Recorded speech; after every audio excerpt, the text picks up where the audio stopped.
Colorblind. If you're not colorblind, you think often what it's like to look through the eyes of someone who is. Paula kicked the inside of the bathroom door.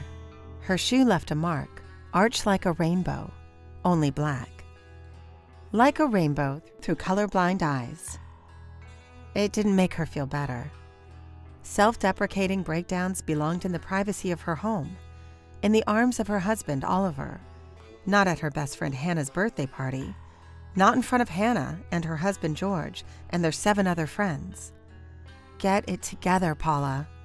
Her reflection in the mirror responded with a glare that could avert the eyes of a superhero, but not Paula's.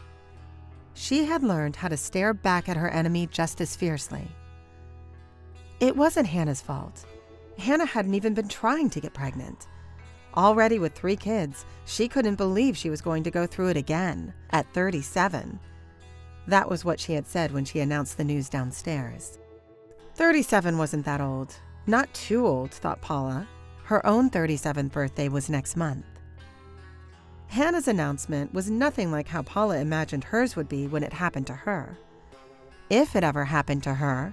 For 2 years, she had been rehearsing a scene that she might never get to perform.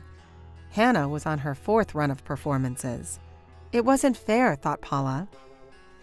Hannah often complained about her 3 kids, and she was already grumbling about the 4th, the one George was able to implant inside her without the calendars and charts and the special lubrication and the daily vitamins and the ban on alcohol and the hour of lying in stillness afterward, hoping, praying, pleading. How could Hannah and George be pregnant with their 4th, and Paula and Oliver never once? Less than 2%.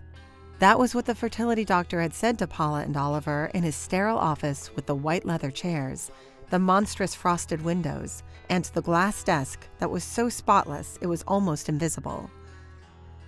Paula and Oliver's file folder seemed to float above the doctor's knees.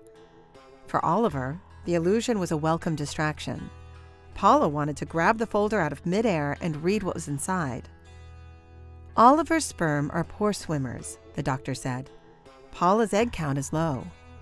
Paula released her grip on the arm of the chair. 2% was something, she thought. It was a chance.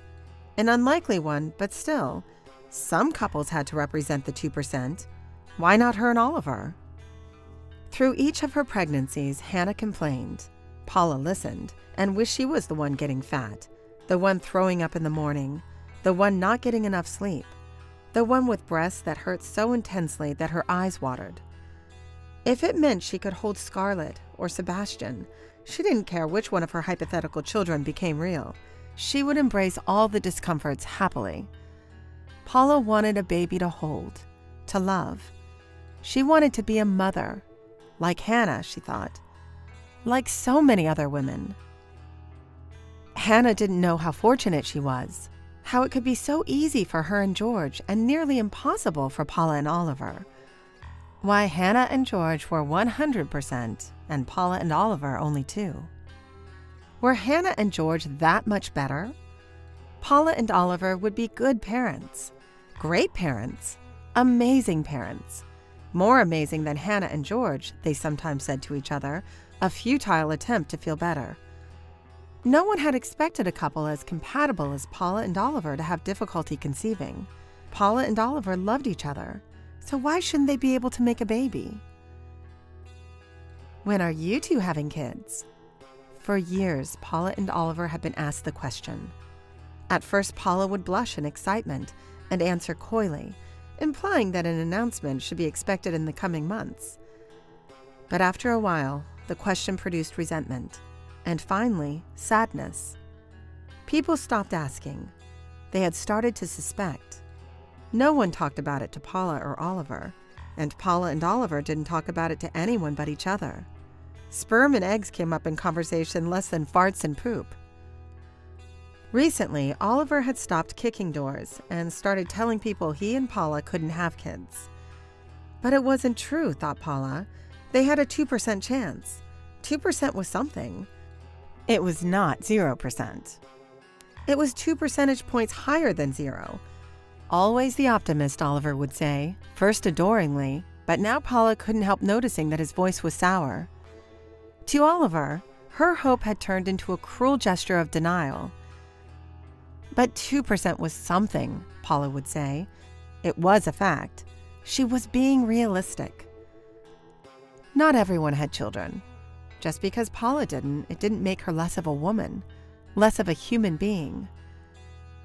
But to Paula, it felt that way. Paula didn't want to be not everyone. Her childlessness was not voluntary. Feminism did not apply. Her choice didn't matter.